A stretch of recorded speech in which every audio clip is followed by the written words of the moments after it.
જ્યાં પગ મૂકતા જ મોઢામાંથી અવાજ નીકળી જાય કે વાહ કેટલું સુંદર ગામ છે। અને આ સુંદર ગામ એટલે પંચમહાલના ઘોગંબા તાલુકામાં આવેલું વાવ કુલ્લી 2, જેને મળ્યું છે 1 કરોડનું ઇનામ। આખરે કેવી રીતે તે જાણીએ।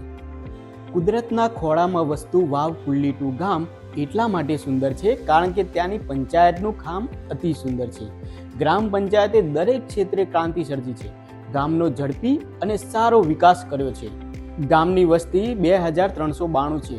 ગામમાં 4 શાળા, 3 આંગણવાડી કેન્દ્ર, 1 પ્રાથમિક આરોગ્ય કેન્દ્ર અને 2 દૂધની ડેરી આવેલી છે। તમને જાણીને નવાઈ લાગશે, પણ સપ્ટેમ્બર 2021માં બનેલી આ ગ્રામ પંચાયતનું તમામ કામ ડિજિટલ છે।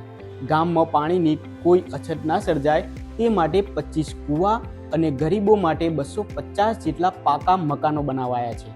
અને આ બધું જ કામ સરકારી યોજનાઓ અંતર્ગત કરવામાં આવ્યું છે।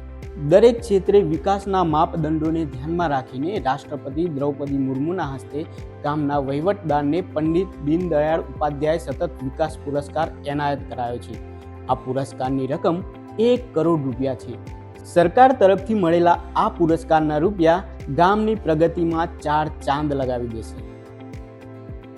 છે ને સરસ મજાની વાત? તો પછી તમે શું વિચારી રહ્યા છો? તમારા ગામને પણ બનાવી દો વાવ કુલ્લી 2 જેવું સુંદર, સ્વચ્છ અને સુવિકસિત। નમસ્કાર।